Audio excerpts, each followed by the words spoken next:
This is the Dollemore Daily, and I'm Jesse Dollemore.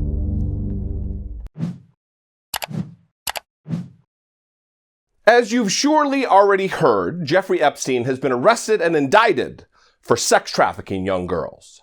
I want to talk about his new legal troubles as well as the bizarre yet not unexpected reactions from Donald Trump and Alexander Acosta. But before we get into that, I want to remind everyone about the reporting from the Miami Herald and journalist Julie K. Brown in November of 2018, because this new arrest would not have happened without that reporting. This is now an international story because of expert local investigative journalism at the Miami Herald and Julie K. Brown in particular. Jeffrey Epstein would not be in handcuffs right now if it weren't for journalism. Remember this next time you hear attacks on the constitutionally protected free press from the President of the United States, and evidently close personal friends of Jeffrey Epstein. That reporting from November 2018, which I went over pretty extensively, focused on the sweetheart deal for Epstein, who, before he was known the world over as a renowned pedophile, also just happened to be, again, close personal friends with other prominent alleged sexual predators like Donald Trump, Bill Clinton, and Alan Dershowitz. Now, this ridiculous plea deal was proffered to Epstein from then U.S. Attorney for the Southern District of Florida and current member of Donald Trump's cabinet, Secretary of Labor to be exact, Alexander Acosta, which shielded Epstein from facing what would have likely been a lifetime sentence for the sex trafficking of children in and out of his Palm Beach, Florida property. And because of the stellar investigative journalism and the scrutiny and public outrage that followed when we learned of the sweetheart deal he was offered in 2008, a federal judge ruled in February that prosecutors in Florida had broken the law by failing to inform Epstein's victims of the plea deal. Also, an inquiry into how the case was handled was opened by the Justice Department. And now we have every reason to believe that this time could be different than 2008. That this time there may be justice. At least we hope. Well, yesterday, both Alexander Acosta and Donald Trump spoke about the matter, and as you might expect, they left us with more questions than they did answers. Alexander Acosta spoke not to apologize for re-victimizing already traumatized women, but to make a litany of shitty excuses for effectively letting a vile child rapist off the hook for his serial criminal acts against children. Would you make this same agreement today? So these questions are always very difficult because we now have 12 years of knowledge and hindsight, and we live in a very different world. Today's world treats victims very, very differently. Today's world does not allow some of the victim shaming that could have taken place at trial 12 years ago. Today's world understands that when interviewing victims, when eliciting testimony, that testimony can be sometimes contradictory, that memories are difficult. And so I don't think we can say, take a case that is this old and fully know how it would play out today. But these victims say you failed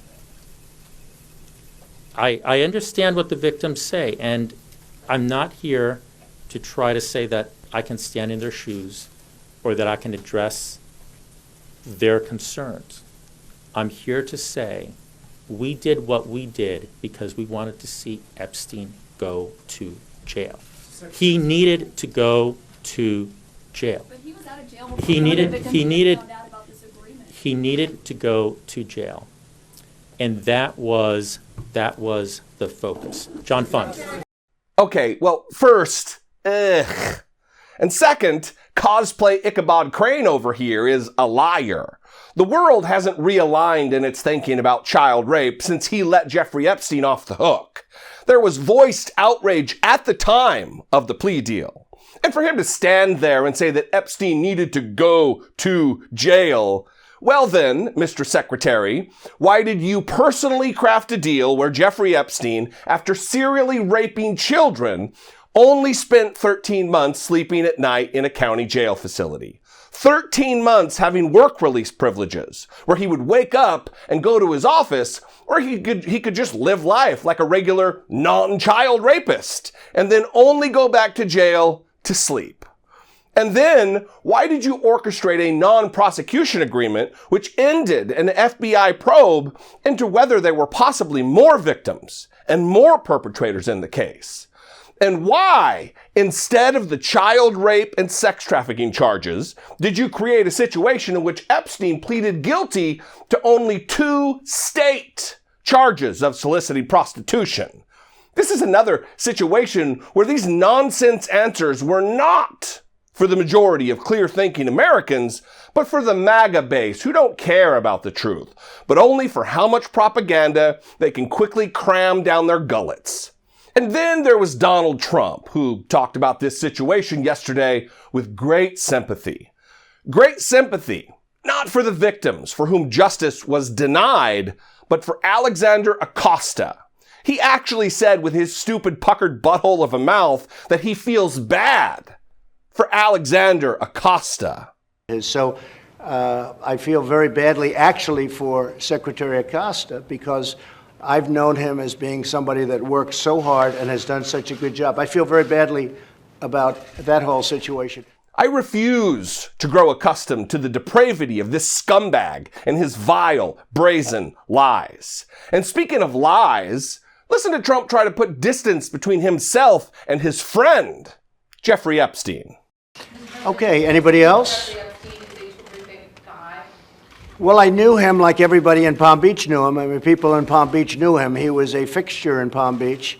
I had a falling out with him a long time ago. I don't think I've spoken to him for 15 years. I wasn't a fan.